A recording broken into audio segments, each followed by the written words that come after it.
OBC का समाज है जो कट्टर हिंदू हो गया है, जो कहता है कि मुझे रिजर्वेशन की जरूरत ही नहीं है, तो उसके आधार पे ये इन्होंने खत्म करके इसको चेक किया है। अगर ओबीसी समाज कमजोर, आर्थिक रूप से कमजोर नहीं खड़ा हुआ तो ये 27.5% जो रिजर्वेशन है, जो इतनी मुश्किल से मिला, हाथी के दांत खाने के और दिखाने के और होते हैं। ये भी 2 करोड़ रोजगार भी दे रहे थे, 15-15 लाख भी दे रहे थे। ये कह रहे थे हम देश नहीं बिकने देंगे, लाल किला ही बेच दिया। एक जो इस भारत के बाबा साहब के संविधान को बचाने वाली और एक जो मनुवाद के संविधान को लाने वाली। अब आपको कौन सा आप विचार के साथ जाना, ये आपको तय करना है।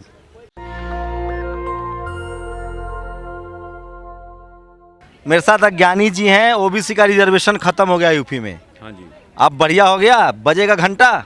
नहीं, देखिए ओबीसी समाज, इनको पता था, चेक कर रहे थे ये, इन्होंने खुद चेक किया वहाँ पर कोर्ट में डाल करके, क्योंकि ओबीसी समाज को, ये हिंदू बन चुके हैं पूरी तरह ओबीसी समाज, राम मंदिर के उसमें और धर्म के उसमें बहुत ज़्यादा तरीके से उन्होंने जो ओबीसी समाज है उस तरफ बढ़ा हुआ है। खासतौर पे जो आर्थिक रूप से मजबूत है, जो ओबीसी समाज, जाट हैं, गुजर हैं, तमाम हैं। मैं भी जब हस्तिनापुर गया था, हस्तिनापुर में हमने चुनाव में एक कैंडिडेट खड़ा किया था, तो हमने भी वहाँ तमाम लोगों से, ओबीसी समाज के लोगों से बात की, तो कह रहे हैं भाई हमें रिजर्वेशन वगैरह की जरूरत नहीं है, हमें तो भैया बाबा जी को ही लाना है धर्म के आधार पे। तो इसीलिए उन्होंने चेक किया है। अगर ये सबसे देखो बहुत बड़ा ये हुआ, क्योंकि जो आर्थिक रूप से कमजोर ओबीसी समाज है, वो समाज को बहुत भारी इसमें आघात लगने वाला है। और जो आर्थिक रूप से मजबूत जो ओबीसी का समाज है, जो कट्टर हिंदू हो गया है, जो कहता है कि मुझे रिजर्वेशन की जरूरत ही नहीं है, तो उसके आधार पे ये इन्होंने खत्म करके इसको चेक किया है। अगर ओबीसी समाज कमजोर, आर्थिक रूप से कमजोर नहीं खड़ा हुआ तो ये 27.5% जो रिजर्वेशन है, जो इतनी मुश्किल से मिला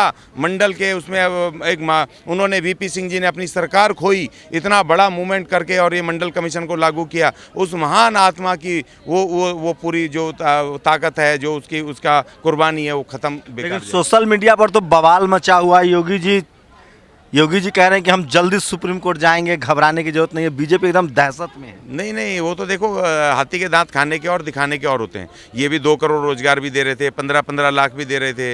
ये कह रहे थे हम देश नहीं बिकने देंगे, लाल किला ही बेच दिया। मोदी जी ने पहले वहाँ पर उस पर पार्लियामेंट पे जब घुसे तो वहाँ उसकी सीढ़ियों पर माथा टेका, लेकिन उस बेचारे पार्लियामेंट को पुराना करके नया बना दिया।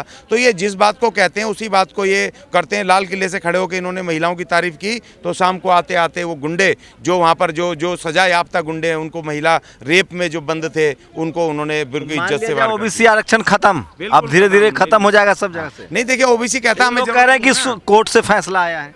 नहीं, कोर्ट से आया तो कोर्ट से तो हमारे SC/ST एक्ट के खिलाफ भी आया था ना, तो हमारे लोगों ने तो खड़े होकर के मैदान में अपना SC/ST एक्ट को दोबारा लिया। सुप्रीम कोर्ट ने कह दिया था कि भैया, फिर उसको 2018 में 2 अप्रैल को हाहाकार मचा दिया पूरे देश में। तो देखिए, जनशक्ति से बड़ी ना तो कोई कोर्ट है, ना तो कोई सरकार है, जनता है, जनतंत्र है, जनता का फैसला सर्वोपरि है। अगर ये ओबीसी समाज अगर खड़े हो जाए SC/ST की तरह, जैसे उन्होंने अपना SC/ST एक्ट बचाया था 2018 में, सुप्रीम कोर्ट के ऑर्डर के बाद, खत्म होने के बाद सब सड़कों पे आ गए, तो आप भी आ जाओ, बिल्कुल चेंज होगा। वो तो खाली हाई कोर्ट है ना, अभी तो ये चाहे तो अभी यहाँ पर कोर्ट में एक ब्राह्मण मिला है इकोनॉमिक वीकर सेक्शन में, 8 रुपया उसके घर की रोज की आमदनी है, सालाना 100 रुपया।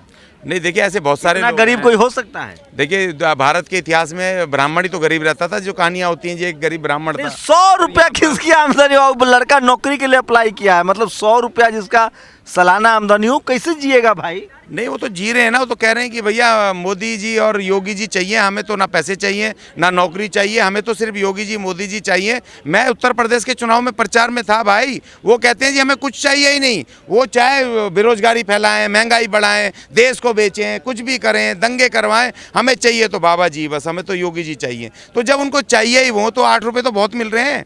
यहाँ तो लोग हैं जो भीख मांग करके खा रहे हैं। लगता है गौ पालक ओबीसी बाबा जी को बर्दाश्त कर लेगा आरक्षण खत्म होने के बाद? नगर जो अब तो वो काउंसलर भी नहीं बन पाएंगे। देखिए, वर्ण व्यवस्था में ये जिस मनुवाद को लाना चाहते हैं, वो जो थोड़ा आर्थिक मनुवाद वो हो गए हैं, आर्थिक रूप से मजबूत ओबीसी समाज के, वो कह रहे हैं हम तो पहले ही सही थे, हम तो अपने इन ब्राह्मणों के, जो हम इनके खेतों को वो करते थे, उनमें खेती करते थे, इनके मवेशी चराते थे, हम तो इनके सेवक बनना चाहते हैं। वो चाहते ही नहीं है, उन्होंने कभी सीरियस नहीं लिया, उनको तो मिल रहा था बस बेफजूल में। वो जो 27% लागू हो गया, देखिए जब मंडल कमीशन लागू किया माननीय विश्वनाथ प्रताप सिंह जी ने पूरे देश की सड़कों पे, इस देश की सड़कों पे किसने जलाई बसें, किसने तोड़फोड़ की? तमाम लोग वही ओबीसी समाज के लोग थे जिनको वो रिजर्वेशन मिलना था, और आज वो रिजर्वेशन खत्म हो रहा है। कहीं से आवाज आ रही है? अखिलेश बोल रहे हैं, मायावती जी बोली हैं, माया बहन जी तो बोल रही हैं, वो तो बोल रही हैं, वो तो हमारी बहन है, वो तो बोल रही हैं। अखिलेश भी बोल रहे देखिए, अनुसूचित जाति के लोग बोल रहे हैं, अखिलेश इसलिए बोल रहे हैं, एक पॉलिटिकल पार्टी के व्यक्ति हैं,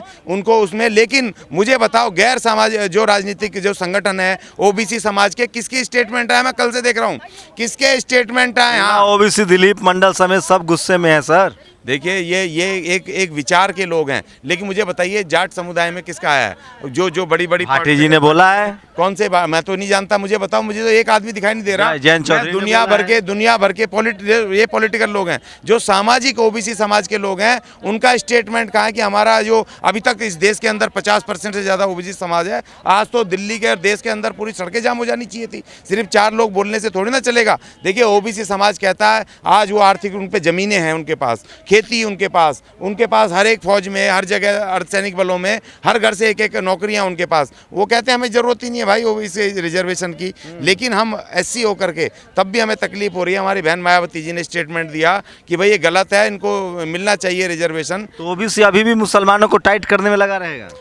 नहीं, बिल्कुल रहेंगे। जब हिंदू बन गए तो जब उनको रिजर्वेशन नहीं चाहिए तो उनकी विचारधारा को चलाएंगे, उसमें क्या दिक्कत है? देखिए, 10 साल बाद फिर क्या होगा? आने वाले 10 साल इस देश में बड़े चुनौतीपूर्ण है, खास तौर पे 2024। ये जो 2024 इस देश के अंदर जो चुनाव आ रहे हैं, ये इस देश में एक नई व्यवस्था को कायम करेंगे। इस देश का रास्ता ही बदलने वाला है, और इसमें अब दो विचारधाराएं काम कर रही हैं। एक जो इस भारत के बाबा साहब के संविधान को बचाने वाली, और एक जो मनुवाद के संविधान को लाने वाली। अब आपको कौन सा आप विचार के साथ जाना, ये आपको तय करना है। तो क्या लग रहा है सर कि मनुस्मृति आ जाएगी अब?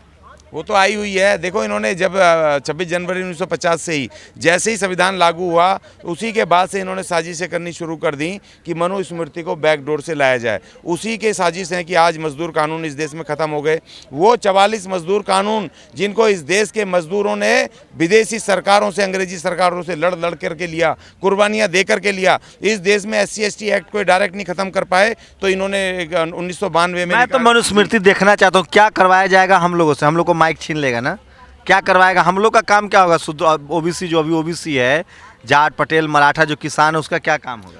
देखिए, उनका वही काम होगा कि भैया आप उनके खेत जोतो, उनके खेत फसलें बो, उनके फसलें काट के पहुँचाओ, मवेशी चराओ, उनकी सेवा करो। देखो, जो इस देश में SC/ST हैं वो अनटचेबल्स हैं, वो उनके वर्ण व्यवस्था का हिस्सा नहीं है, वो वर्ण व्यवस्था से बाहर हैं, वो अनटचेबल्स हैं। और जो ओबीसी समाज है, वो उनके डे टू डे का काम करने वाला, वो टचेबल है, अनटचेबल नहीं है, वो टचेबल है, अस्पृश्य है। लेकिन उसके साथ भी भेदभाव होता है। लेकिन वो कह रहे हैं हमें तो सेवा में खुशी मिल रही है, क्योंकि हिंदू धर्म कहता है कि भैया ब्राह्मण की आपको सेवा करनी है, सबको के क्षत्रियों को उनकी देखभाल करनी है, शासन चलाना है, और उन्होंने आनंद लेना है। और जो वैश्य समाज है, उनके डे टू डे के जो तो मजा आएगा, मतलब अब मजा आने वाला है देश में। बहुत बढ़िया मजा आने वाला है, बहुत स्पेशल मजा आने वाला है। ये ओबीसी समाज जो है, खुद अपने आप को अब वहाँ पर हिंदू धर्म में वो सेवक बनना चाहता है, बन रहा है। तो मनुस्मृति का दौर आएगा तो बहुत मजा आएगा। मैं भी बहुत मतलब एक्साइटेड हूँ कि कब आएगा मनुस्मृति का दौर।